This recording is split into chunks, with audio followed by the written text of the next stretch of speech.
As a middle-aged woman on a mission to find the perfect gaming chair for my son, I turned to the Facebook marketplace in search of a bargain. After scrolling through countless listings, I stumbled upon one that seemed too good to be true. A high-quality chair at an unbelievably low price. Eager to secure the deal, I messaged the seller for more details. He responded promptly, providing his address and expressing his willingness to negotiate.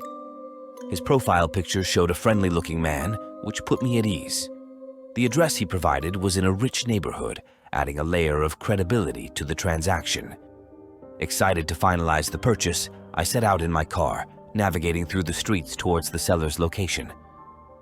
Along the way, I sent a quick text to let him know I was on my way. However, his responses became erratic, with him constantly changing the meeting spot. At first, he claimed he needed to run an errand and suggested a new meeting point closer to his supposed destination. Then, he mentioned a sudden change of plans and redirected me to a different part of town. Each time, I obliged, hoping to accommodate his schedule and secure the chair. Despite my growing unease, I continued to follow his instructions, hoping to secure the chair. But with each new location, my anxiety deepened. The addresses he provided seemed to lead me further away from the bustling city center and deeper into isolated areas. What started as a straightforward transaction now felt like a twisted game of cat and mouse.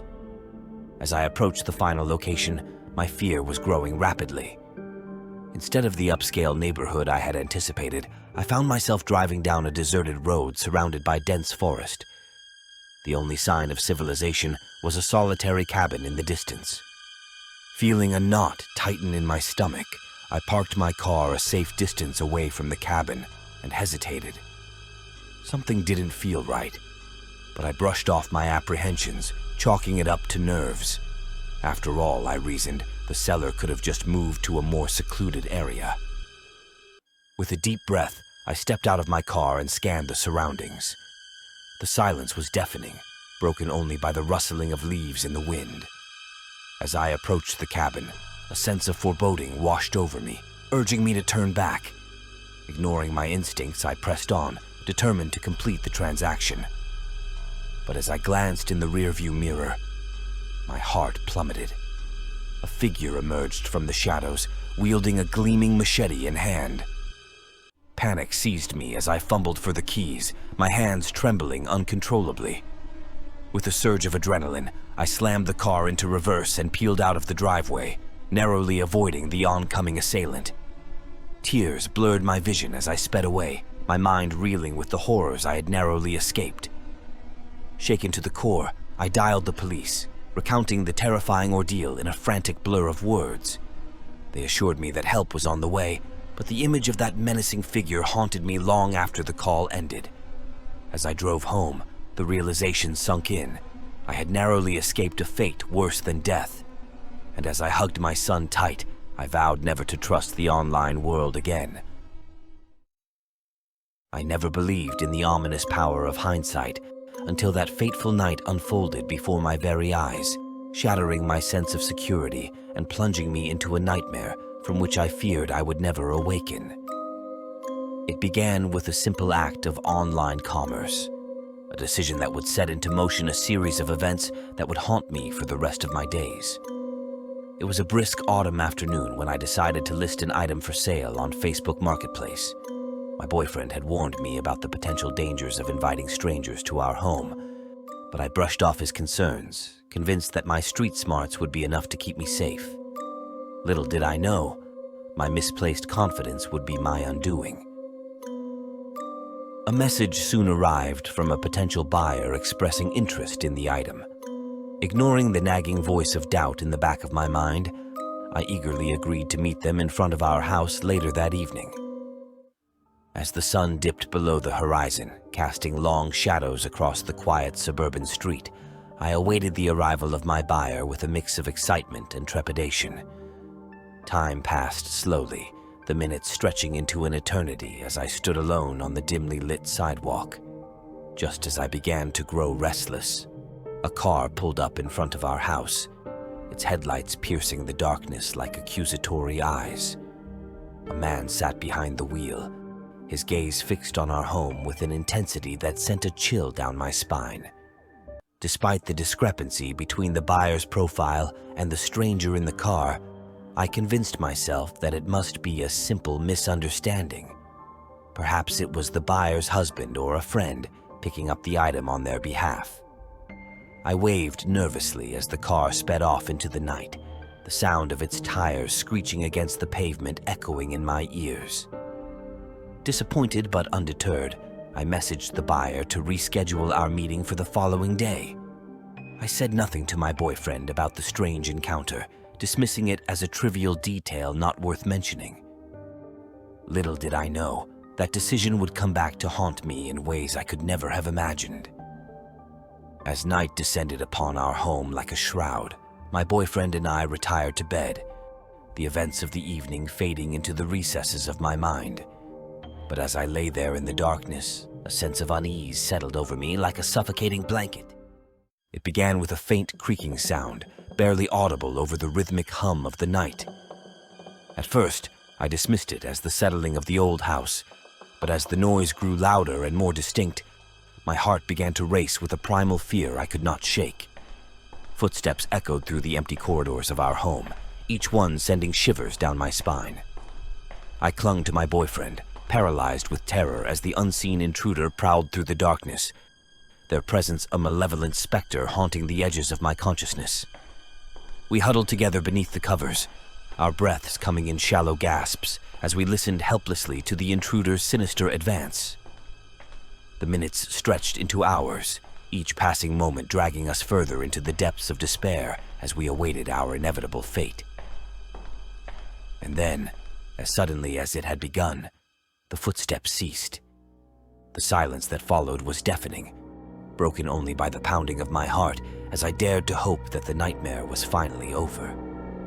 Summoning every ounce of courage within me, I emerged from beneath the safety of the covers and ventured out into the cold embrace of the night. The house was shrouded in darkness, the faint glow of the moon casting eerie shadows across the empty rooms. It was then that we discovered the truth that lay hidden in the depths of our shattered home. Furniture lay overturned, drawers pulled from their hinges, and valuables strewn about in a chaotic frenzy. We had been violated in the most intimate of ways, our sanctuary desecrated by the unseen hand of a malevolent stranger. Trembling with fear and disbelief, we reached for the phone and dialed the familiar digits of emergency services. The police arrived soon after, their presence a fleeting comfort in the face of unspeakable horror. But despite their best efforts, the perpetrator remained elusive, slipping through their fingers like smoke on the wind. And as the dawn broke over the horizon, casting its golden light upon the wreckage of our lives, I knew that the nightmare was far from over. The sun dipped below the horizon, casting long shadows that stretched like fingers across the familiar suburban street. Boxes, piled high with the remnants of my childhood, formed a fortress around me as I stood on the porch of my parents' house. Moving out was supposed to be liberating, but the task of sorting through years of accumulated belongings felt more like a daunting farewell to the past. Among the items I decided to part ways with was my beloved guitar. It had been a faithful companion through the highs and lows of adolescence, but now it was time to pass it on to someone who would appreciate its melodic charm. With a sense of reluctance, I listed it for sale on Facebook Marketplace, hoping to find a new owner who would cherish it as much as I once did. Days passed, and despite my efforts to promote the listing, there was barely any interest. It seemed that my guitar was destined to remain in obscurity, collecting dust in the corner of my room. That is, until a message appeared in my inbox from a user with a private account and no mutual friends. His profile picture was obscured, and his messages were curt, but there was an unmistakable eagerness in his tone that caught my attention. He wanted to buy the guitar, no questions asked, no haggling over price. We agreed to meet the following day in front of my parents' house. It was a location that felt safe and familiar, But as the appointed time approached, a sense of unease began to gnaw at the edges of my mind. Something about the transaction felt off. When the day arrived, I waited anxiously on the porch, my heart pounding with a mixture of anticipation and trepidation. Minutes turned into an hour, and just as I was about to give up hope, a sleek black BMW pulled up to the curb with a soft purr of its engine. My pulse quickened as the driver's side window rolled down, revealing a shadowy figure cloaked in darkness.